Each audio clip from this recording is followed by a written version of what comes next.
여러분 안녕하십니까? 종교개혁자 연구 오늘은 6주차입니다.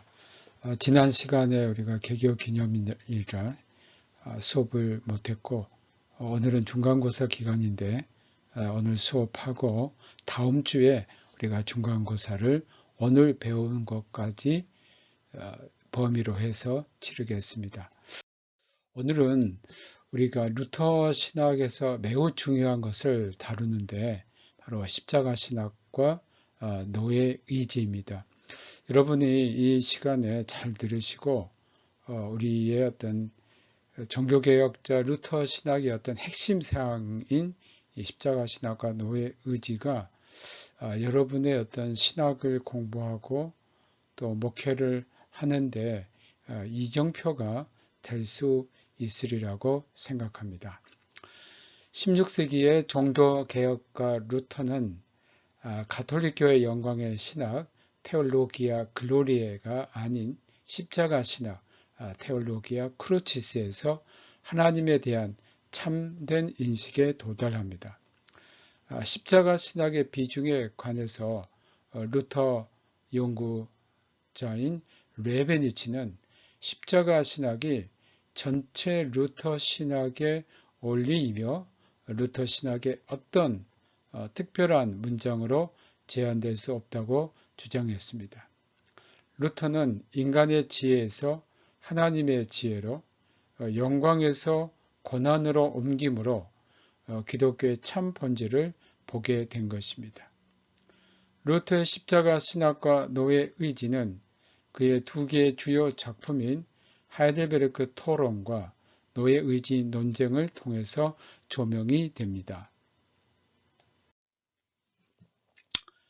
스콜라 신학에 대한 반박을 내용으로 한 십자가 신학은 루터의 신학 사상에 있어서 십자가에 대한 지속적 의미를 가져다 주었습니다. 그는 1520년 교회의 바벨론 포로라는 작품에서 십자가를 기도와 하나님의 약속에 근거한 말씀과 함께 성례에 그리고 1539년에는 교회의 표지에 넣었습니다. 먼저 이 십자가 신학과 노예 의지, 특히 이제 십자가 신학에 대해서 루터의 대표적인 그 작품 두 가지를 말씀을 드리겠습니다. 하나는 하이델베르크 토론이고 또 하나는 루터의 노예 의지론 1525년 작품입니다. 1520 먼저 하이델베르크 토론에 나타난 십자가 신학을 말씀드립니다. 1518년 하이델베르크 토론에서 루터는 십자가 신학의 개념을 통하여 참 신학의 본질을 나타내고 있습니다. 이것은 로마 가톨릭 교회의 영광의 신학에 반대되는 것입니다. 이 두 가지 신학의 주제는 하이델베르크 토론 제19, 20항에 확실하게 나타나 있습니다. 하나님의 보이지 않는 본질을 그의 창조물들을 통해 인식하고 이해하는 사람은 십자가로서 신학자로서 합당하지 않다는 겁니다. 루터에 의하면 이러한 신학자는 하나님의 보이지 않는 본질을 창조물을 통해 인식하려는 어리석은 신학자라고 했습니다. 루터에게 있어서 하나님의 보이지 않는 본질이란 그의 힘, 또 신성, 지혜, 의의, 선하심 등입니다. 이 본질에 대한 인식은 가치 있거나 지혜로운 것이 아닙니다. 그러면 루터에게 있어서 누가 진정한 신학자인가? 그는 하나님의 보이는 것과 등 포스테리오아를 고난과 우리가 말하는 그 등입니다. 우리 몸 신체 등을 고난과 십자가 안에서 바라보며 인식하는 사람이 신학자이다라고 했습니다. 이것의 출처는 출애굽기 33장 18절 그 이하에 나옵니다. 이 출애굽기 33장 18절 이하에 보면 모세는 다음과 같이 간구했습니다. 하나님께 나에게 당신의 영광을 보여주십시오. Ostende mihi gloriam tuam. 이에 대해서 하나님이 이렇게 말씀하십니다. 너는 나의 얼굴을 볼 수 없다. 왜냐하면 나를 보는 어떤 인간도 살지 못하기 때문이다. 그러나 하나님은 그를 바위 틈에 세우시고 그의 영광이 지날 때까지 그의 손으로 그를 덮어두려고 한 것입니다. 그리고 나서 하나님이 자신의 손을 거두시고 모세는 영광으로 가득 찬 하나님의 얼굴이 아닌 하나님의 등을 보게 된 것입니다. 자, 이제 루터는 이제 이 성경 구절에서 모세는 하나님의 영광을 보지 못했습니다. 왜냐하면 죽기 때문에. 볼 수 없는 하나님의 영광을 추구하는 이 영광의 신학은 사실 루터에게는 거짓입니다. 하나님이 무엇을 보여주셨냐면 그의 등을 보여주셨습니다. 모세는 분명 하나님의 등을 보았습니다. 그러므로 이 하나님의 등, 하나님의 이러한 영광이 아닌 수치, 또 하나님의 영광이 아닌 하나님이 가장 연약한 것을 본 이것이 진짜 신학이고 이것이 바로 십자가 신학이다라는 것입니다. 거짓 신학의 표식은 로마서 1장 20절에 나오는데 로마서 1장 20절은 온 상태적인 가능성을 말합니다. 그러나 인간은 이것을 오용하였고 이것으로 경건한 것이 아니라 미련해지게 되었습니다. 여기에서 루터는 이성에 근거한 신학을 분명히 거절합니다. 루터는 인간이 자연과 이성에 의해 하나님을 아는 것을 의심하지 않지만 그를 올바르게 인식하는 것에 대해 이론을 제기한 것입니다. 루터에게 있어서 이성의 하나님 인식은 최종적으로 무신론에 도달합니다. 왜냐하면 이성은 세상에서 악의 권세와 모순을 통해 시련을 이기지 못하기 때문입니다. 그러므로 이제 하나님은 다른 길을 제시했습니다. 이제 더 이상 창조물을 통해 그의 보이지 않는 본질을 인식하게 하는 것이 아니라 고난을 통해 그의 보이는 등에 대한 인식이 문제인 것입니다. 자, 여기에서 이제 보이는 등, 모세가 하나님의 등을 보았다는 것은 이것이 정말 하나님을 참으로 인식할 수 있는 길이라는 것입니다. 십자가 신학은 그리스도의 십자가의 고난과 인간의 고난을 통한 하나님에 대한 인식입니다. 이것의 척도가 십자가이고 십자가 신학은 자연신학과 자연적인 특성을 깨뜨렸습니다. 그래서 하나님은 오직 고난에서 참으로 우리가 인식할 수 있다는 겁니다.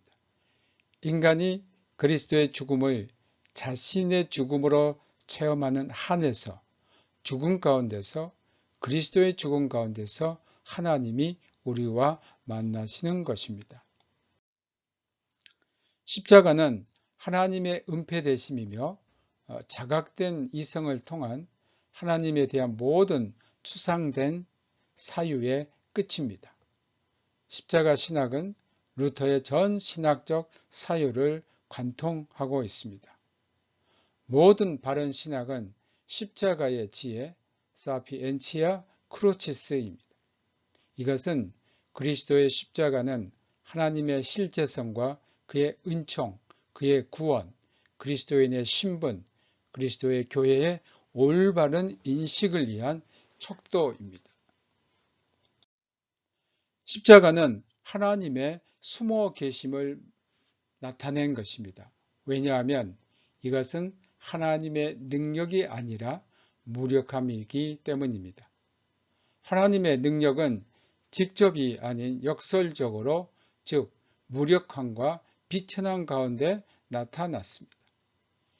이와 같이 하나님의 은총은 그의 진노 아래 숨겨져 있으며 그의 은사와 선하심은 십자가 아래 숨겨져 있습니다. 하나님의 등과 보이는 것이란 루터에게 있어서 보이지 않는 것과 대립되는 것입니다. 고린도전서 1장 25절에서 하나님의 연약함과 미련함에 관하여 말하는 것처럼 그의 인성, 연약함, 미련함입니다. 인간은 하나님의 창조물에서 그에 대해 인식하려고 하는데 루터가 볼 때 이것은 잘못된 것입니다. 이 때문에 하나님은 고난을 통하여 그를 우리에게 인식하게 하는 것입니다. 하나님은 보이지 않는 것에 대한 지혜를 보이는 것에 대한 지혜를 통해 얻으려는 것을 배척한 것입니다. 이리하여 창조물을 통해 계시된 하나님을 하나님으로 숭배하지 않았던 사람들은 고난 가운데 숨겨진 absconditum passionibus 하나님을 하나님으로서 섬깁니다. 이에 대해 고린도전서 1장 21절이 말하고 있습니다. 하나님의 지혜에 있어서는 이 세상이 자기 지혜로 하나님을 알지 못하는 거로 하나님께서 전도에 미련한 것으로 믿는 자들을 구원하시기를 기뻐하셨도다. 십자가의 비천과 굴욕에서 하나님을 인식하지 않으려 한다면 하나님을 그의 영광과 존엄 안에서 인식하려는 것은 아무 쓸모가 없습니다. 이와 같이 십자가의 비천과 굴욕을 통해 인식되는 하나님이 루터에게 있어서 진실로 주는 스스로 숨어 계시는 하나님이시니이다. 이사야서 45장 15절입니다. 이게 바로 진정으로 하나님을 인식하는 데 있어서 하나님은 실제 자신을 숨기시는데 이러한 그 숨어 계신 하나님은 십자가를 통해서 우리가 인식할 수 있다는 겁니다. 루터는 영광의 신학에 대해서 비판합니다.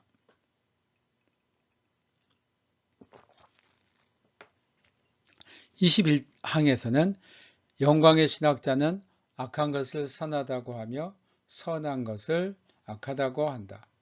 십자가의 신학자는 사물을 있는 그대로 말한다.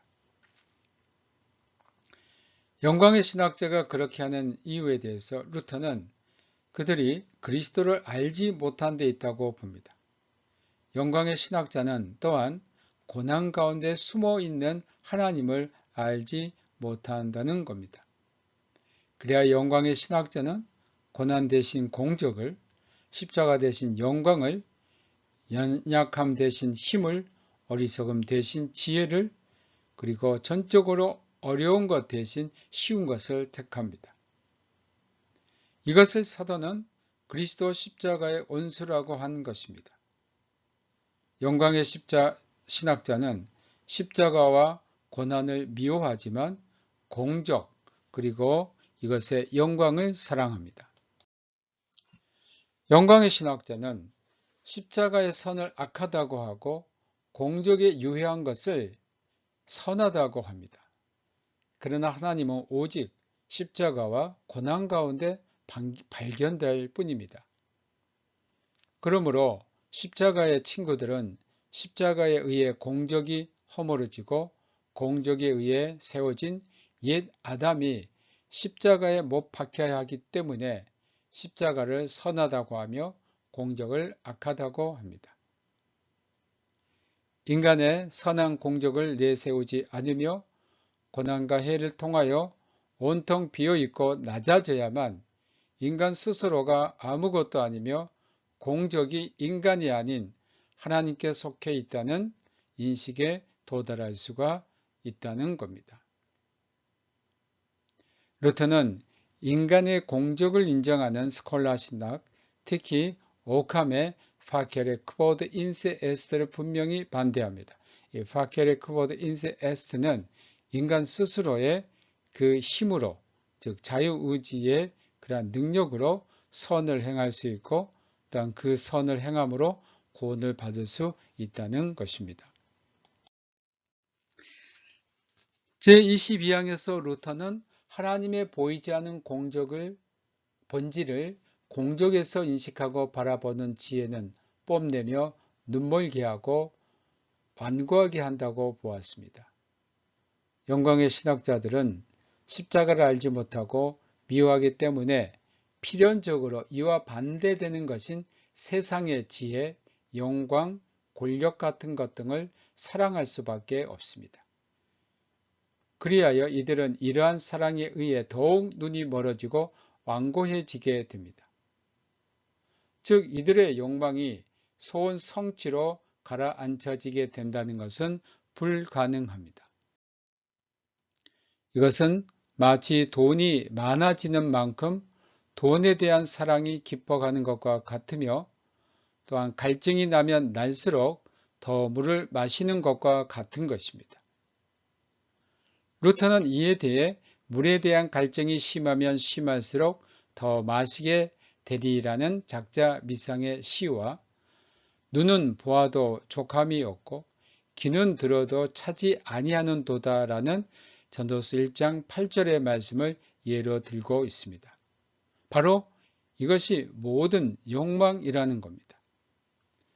영광의 신학자들은 그릇된 척도를 가지고 있으며 그들에겐 십자가의 어리석음에서 온 참된 척도가 결핍되어 있습니다. 인간이 도달한 이 지혜를 통한 지식욕은 만족이 없고 더 타오르기만 합니다. 루터는 명예욕이 명예를 얻으므로 권력욕이 힘과 통치를 통해 명성에 대한 욕심이 명성을 얻으므로 결코 만족을 얻지 못할 것이라는 것을 그리스도께서 요한복음 4장 13절에서 말씀하신 것처럼 증명했습니다. 이 물을 먹는 자마다 다시 목마를 것이다. 루터는 욕망의 치료제는 욕망을 잠재우는 것이 아니고 끄는 것이라고 생각했습니다. 즉 누군가 지혜로운 사람이 되고자 원한다면 그는 예견이 아닌 뒤를 돌아봄, 즉 non procedendo sed retrocendendo에서 지혜를 얻으려고 노력해야 한다는 것입니다. 이 어리석음에 대한 열정으로 또한 순수해야 하는 것입니다. 마찬가지로 권력과 영광, 쾌락, 그리고 모든 것에서 부하고자 하는 사람은 권력, 영광, 쾌락과 모든 것에서 만족을 찾을 것이 아니라 피해야 하는 것입니다. 이것이 세상이 미련하게 여기는 지혜입니다. 제23항에서 루터는 율법이 하나님의 진노를 일으키며 죽이며 저주하며 고소하며 심판하며 그리고 그리스도 안에 있지 않은 모든 것에 벌을 내린다고 말합니다. 이에 대하여 루터는 다음과 같은 바울 서신들을 통해서 논증했습니다. 갈라디아 3장 13절 그리스도께서 율법의 저주의 소리를 성령하셨으니 또 무릇 율법 행위에 속한 자들은 저주 아래 있나니 갈라디아 3장 10절 율법은 진노를 이루게 하나니 로마서 4장 15절 그 계명이 내게 대하여 도리어 사망에 이르게 하는 것이 되었도다. 로마서 7장 10절 무릇 율법이 있고 범죄한 자는 율법으로 말미암아 심판을 받으리라. 로마서 2장 12절 루터는 율법을 통해 인간이 의를 이룰 수 있음을 부정함으로써 오직 그리스도를 통한 의를 나타내고자 했습니다. 그가 율법 자체를 부정하는 것은 아닙니다.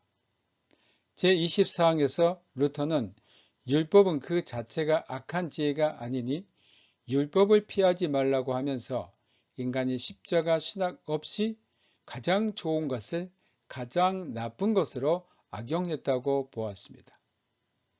왜냐하면 율법도 거룩하며 또 하나님의 지으신 모든 것이 선하며 하나님의 지으신 그 모든 것이 매우 좋았기 때문입니다. 아직 자기 자신을 낮추지 않고 십자가와 고난을 통해 아무것도 아닌 것으로 되지 않은 사람은 공격과 지혜를 하나님이 아닌 자기 자신에게 돌리며 하나님의 것을 악용하며 모독합니다. 고난을 통하여 이기적인 자신으로부터 해방된 사람은 더 이상 스스로 나지 않으며 하나님이 자기 안에서 모든 것을 행하시며 하나님이 나셨음을 아는 것입니다. 요한복음 3장 7절입니다. 두 번째, 노예 의지에 관하여입니다. 데 세르보 아르비트리어 1525년. 이 작품이 나오게 된 어떤 배경을 보면 1525년 농민전쟁과 에라스무스와 논쟁으로 루터의 종교개혁은 위기를 맞이합니다. 루터는 1517년 이전부터 에라스무스와 대학 개혁에 관하여 슈팔라틴과 랑을 통해서 편지 교환을 했습니다. 에라스무스는 루터에 관해 소요를 일으키는 자는 루터가 아닌 루터의 적수들이라는 견해를 피력했으며 1520년 6월 15일에 나온 루터에 대한 파문 이업의 주어서인 엑수르게 도미네를 날카롭게 비판했습니다.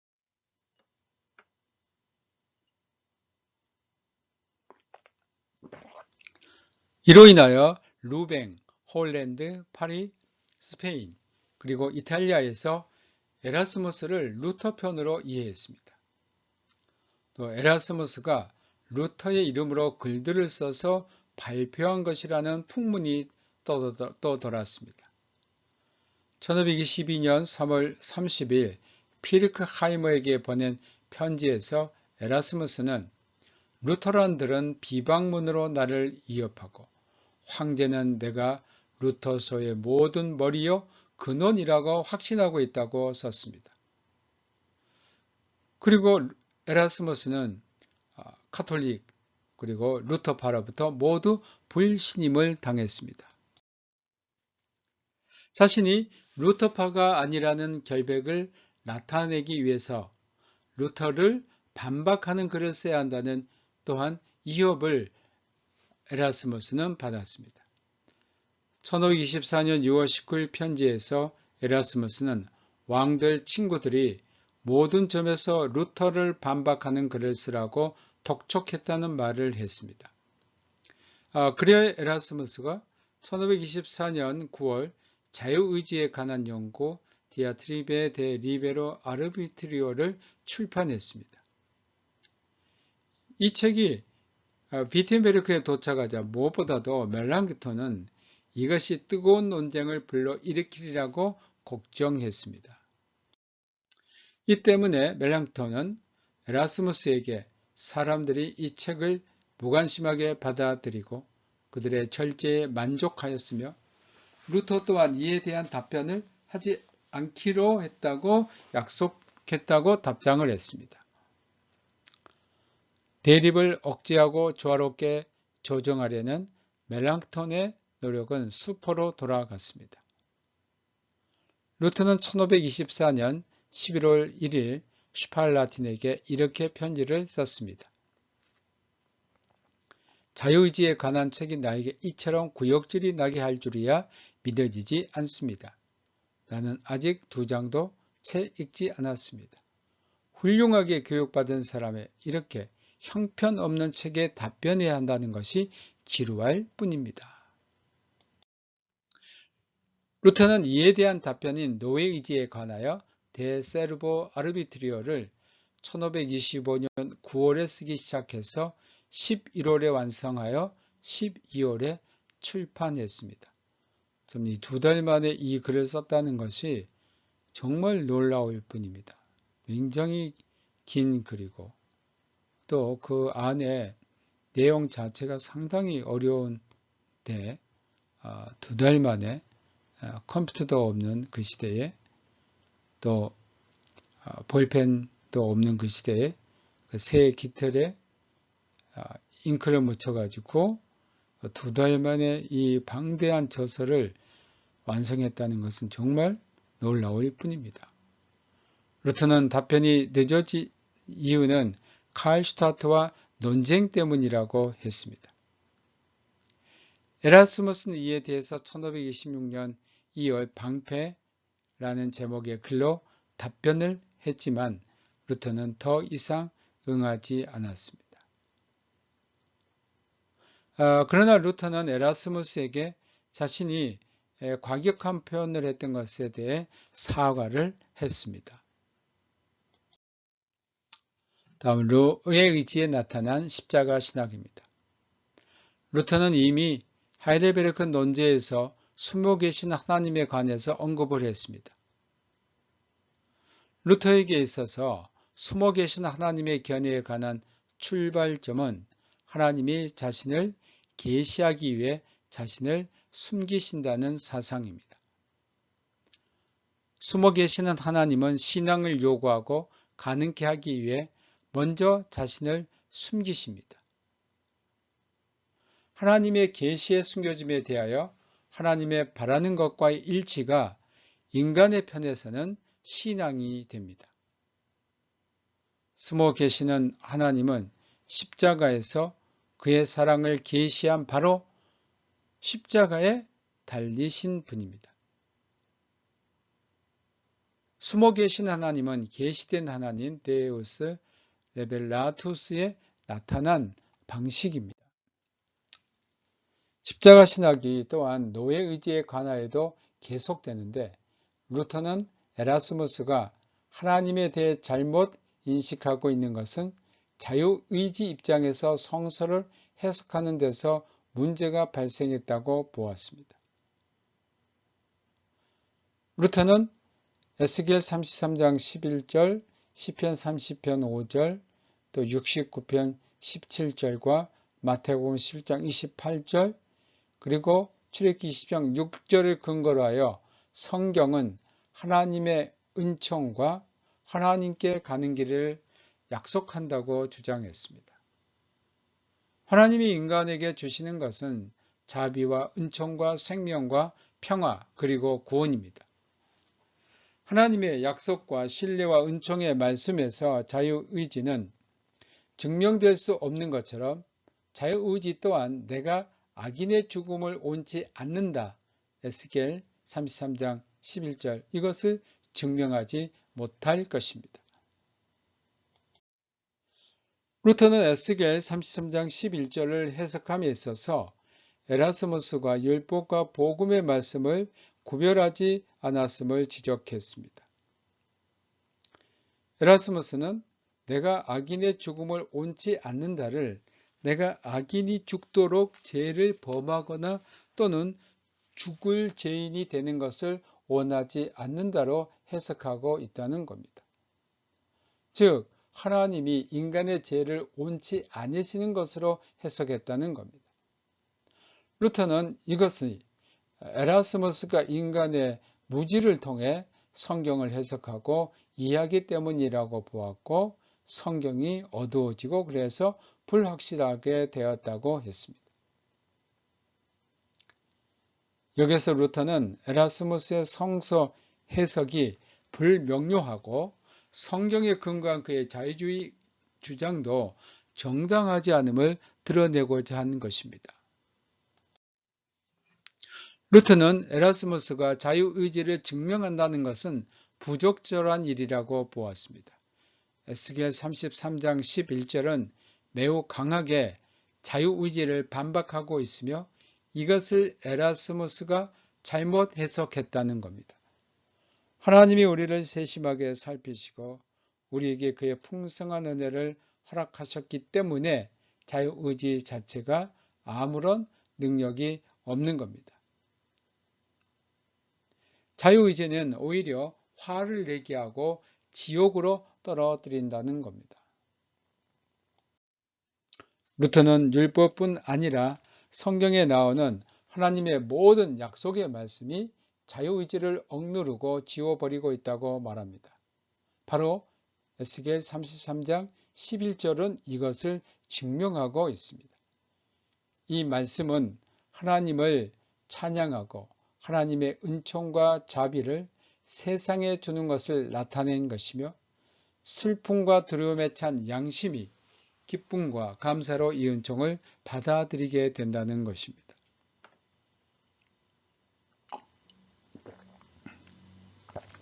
어떤 사람은 율법을 접하지만 어떤 사람은 그렇지 못하며 어떤 사람은 율법을 받아들이지만 어떤 사람은 주어진 은혜를 무시하는가에 대한 에라스무스의 질문에 대하여 루터는 이 질문이 에스겔 33장 11절과 관련이 없다고 말합니다.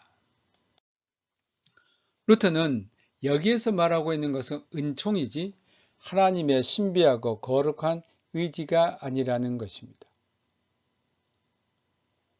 루터에게 있어서 위대하고 심오한 거룩한 비밀로서 신비한 의지는 탐구되어질 수 없고 두려움과 전율로 숭배되어야 하는 것입니다.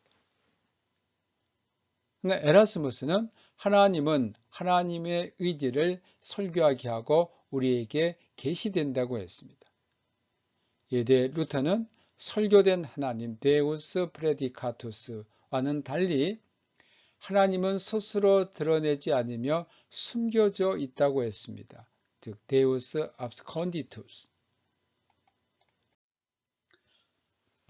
자유의지를 주장하는 사람은 이 하나님의 영역을 인정하지 않고 스스로 하나님이나 숭배함을 받은 자 위에 뛰어나 자존하여 하나님이라고 하는 적그리스도와 같은 자입니다. 루터에게 있어서 우리 위에 혹은 우리에게 너무 높은 것은 우리와 관련이 없다. 그의 헤아리기 어려운 의지는 오직 두려워하며 숭배받아야 한다고 했습니다. 이 하나님의 의지를 인간의 이성으로 이해하고 탐구한다는 것은 불가능합니다. 하나님이 유형 가운데 숨어 계시는 것처럼 그는 슬퍼하지 않으며 죽음을 제거하지 않으시고 죽이기도 하시고 살리기도 하시며 모든 것 위에 모든 것에 작용하십니다. 루터에게 있어서 하나님의 의지는 모든 것 위에 자유롭게 움직이며 하나님의 말씀으로 다 파악되지 않습니다.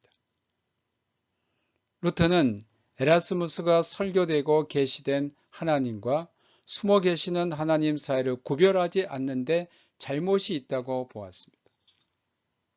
숨어 계시는 하나님은 하나님의 의지대로 행하시며 그가 어디로 어떻게 행하시든지 그것을 질문하거나 탐구하거나 찾거나 알아야 할 것이 아니라 모든 두려움과 전율로 숭배되어져야 한다는 것입니다.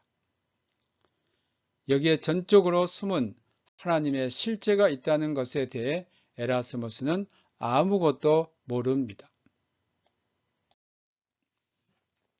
루터에게 있어서 위험의 신비 속에 있는 하나님의 의지는 탐구할 수 없으며 이성도 이에 대해 거절해야 한다고 합니다.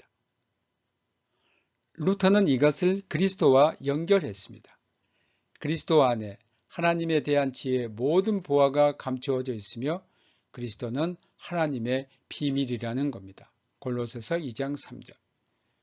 그리스도가 이처럼 감춰 있었기 때문에 그가 빛으로 왔지만 어둠이 그를 알지 못했습니다. 요한복음 1장 11절. 그리스도 자신이 숨어 계시는 하나님으로 가는 살아있는 통로이지만 하나님이 그의 비밀은 맡기지 않으신 것입니다. 루터는 자유의지와 숨어 계시는 하나님과 관련하여 에라스무스가 디아트리베에서 고백하지 않는 사실을 지적했습니다. 모든 것이 오직 하나님의 영원한 의지로부터 나오고 모든 것은 하나님이 우리와 더불어 원하시는 것으로 나타나야 한다는 것입니다. 하나님이 그의 은총을 통해 우리를 참으시고 받아들이고 바로 벌을 주지 않는다 해도 하나님은 우리를 안구하게 하신다는 겁니다. 여기에 나타나는 것은 두 가지 사실입니다. 첫째, 하나님의 은총에도 불구하고 인간은 악을 행하고 죄를 범하고 종이 되는 것입니다. 루터는 에라스무스 자신도 자유의지가 선을 행할 수 없음을 말하고 있다는 것입니다. 그러므로 자유의지가 있는 곳에는 하나님의 은총을 통하여 더 좋아지는 것이 아니라 화를 내게 합니다.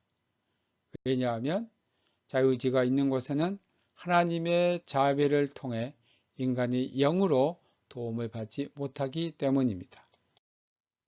둘째, 비록 하나님이 그의 은총으로 우리를 품어주고 인내한다고 해도 그가 우리를 그의 헤아릴 수 없는 의지를 통해 우리를 완고하게 할 때 하나님은 이성 앞에서 엄하고 폭군으로 보이게 됩니다. 자유의지는 선을 행할 능력이 없고 선을 행하려도 하지 않습니다. 자유의지는 이성과 더불어 하나님의 은혜와 함께 엄격하고 폭군적이며 인간에게 고통을 주려고 하는 것으로 생각합니다. 에라스무스는 자유의지에 대한 비유를 다음과 같이 말합니다. 태양은 똥을 더 굳어지게 하고 왁스를 더 부드럽게 한다.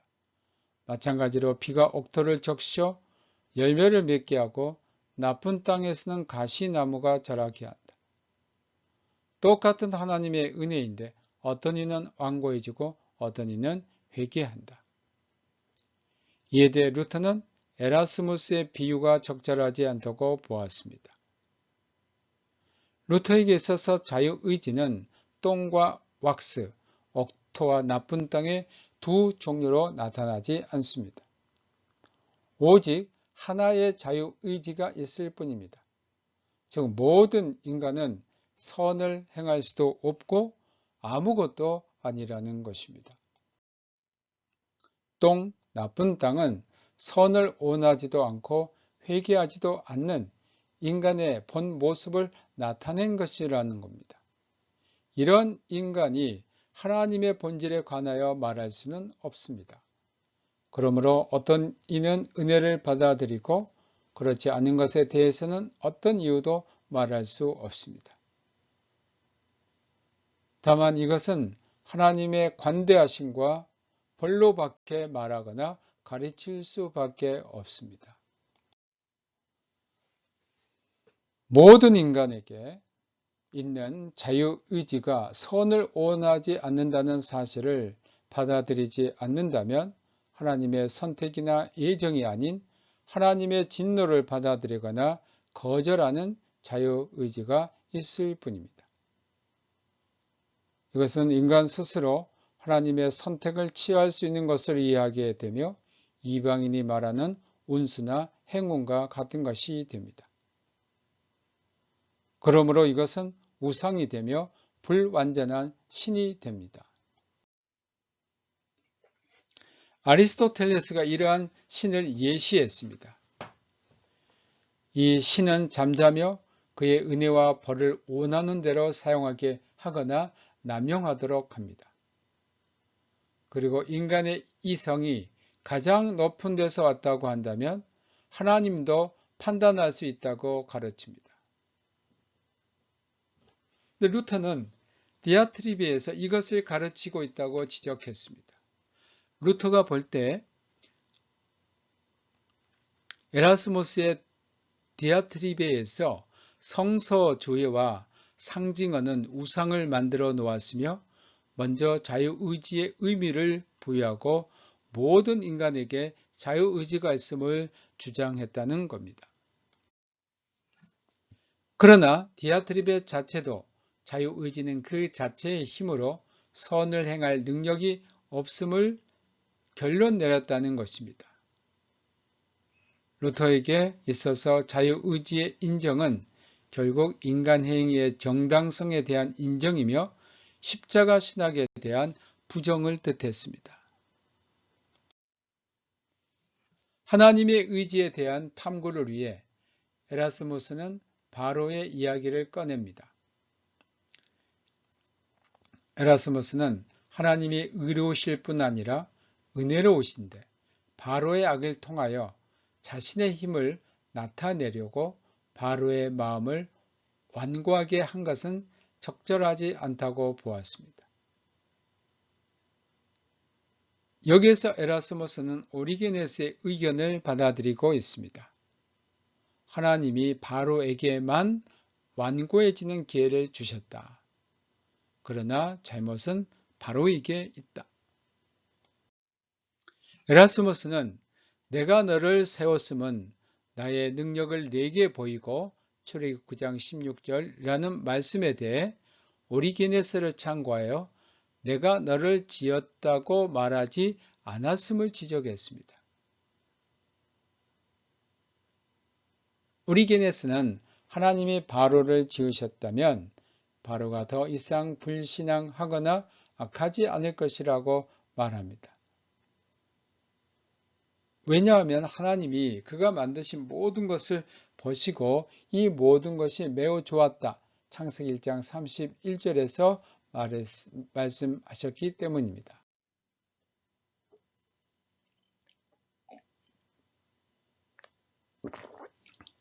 루터는 위에 언급한 내용이 적절하지 않은 가장 큰 이유는 모세와 바울의 말을 단순하게 이해하지 않는 데 있다고 보았습니다. 간단히 이해한다면 신앙 고백과 관련되어 있습니다. 인간의 이성은 하나님의 모든 말씀과 사역을 어둡게 하고 기머거리, 멍청이, 불신앙, 그리고 하나님을 비웃게 만듭니다. 이런 이유 때문에 신앙 고백의 모든 항을 부인하게 됩니다. 신앙 고백은 이성에게 가장 부적절하게 느껴집니다. 이것을 바울은 고린도전서 1장 23절에서 하나님이 인간이 되시고 동정녀의 아들이 십자가에 달리시고 하나님 아버지의 우편에 앉아 계시다는 사실이 이방인들과 유대인들에게는 거리끼는 것이요 미련한 것이라고 말합니다. 이것을 믿는다는 사실은 이성의 눈에서 볼 때에 부적절하고 드문 일입니다. 그러므로 아리우스파는 그리스도가 참 신이 아니며 마니교도는 그리스도가 참 인간이 아니라 단지 햇빛이 유리컵을 통과하는 것처럼 동정녀를 통해 지나간 것과 같은 환영에 불과하다고 한 것입니다. 마지막으로 십자가 신학과 노예의지에 대해서 정리를 해 보겠습니다. 신앙은 그 대상이 존재하는데 기독교 신앙의 대상은 오직 하나님입니다. 하나님에 대한 인식을 어떻게 하느냐에 따라 신학과 신앙 행위가 결정이 됩니다. 그러므로 하나님에 대한 어떤 인식을 하는가는 신앙에 있어서 대단히 중요합니다. 십자가 신학은 하나님에 대한 참 인식을 제시했습니다. 이런 점에서 십자가 신학은 우리에게 몇 가지 점을 깨닫게 해주고 있습니다. 먼저 신학에 대한 반성입니다. 십자가 신학의 반대 개념인 영광의 신학은 하나님의 창조물과 인간의 행위를 통해 하나님을 인식하려고 하며 사변적인 형이상학은 창조물을 통해 하나님을 인식하려고 하는데 우리의 신학 작업 가운데 이러한 경향이 있습니다. 또는 신앙과 거리가 먼 학문으로서만의 신학, 또 교회와 목회 현장과는 상관없는 신학교 안에만 머물러 있는 신학 작업이 없지 않았을까 하는 반성입니다.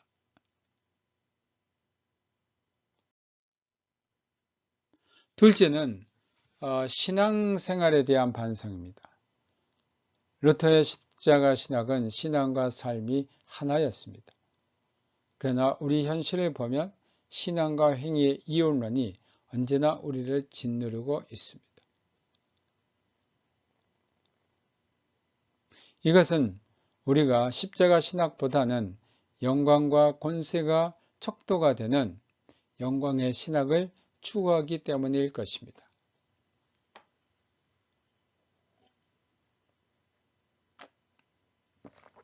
십자가 신학은 진정 십자가를 지는 삶에서 이해할 수 있습니다. 셋째, 교회에 대한 반성입니다. 교회 성장이 마치 신앙의 성장인 것처럼 생각할 수 있습니다.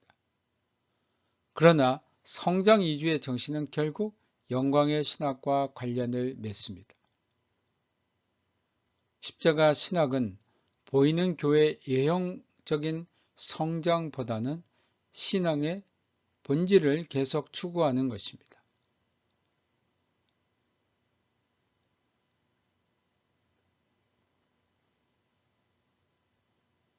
영광의 신학이 보이지 않은 하나님의 본질을 인간의 눈으로 볼 수 있는 것에서 찾은 것처럼 교회 성장은 하나님의 본질을 교회 성장과 결부해서 찾으려고 했습니다. 그래서 그리스도의 정신인 십자가를 넓히기보다는 십자가 모형을 가지고 교회의 지경을 넓히려고 했습니다. 이것은 하나님의 영광이 아닌 교회의 행위의 영광을 추구한 것이라 할 수 있습니다. 네, 여러분 수고 많으셨습니다. 오늘 강의 여러분들이 잘 정리하시고 또 다음 시간 중간고사 시간에 시험을 잘 치르시기를 바랍니다. 이런 코로나19로 이렇게 전염병이 도는 상황에서 모두 건강하시기를 바랍니다. 안녕히 계십시오.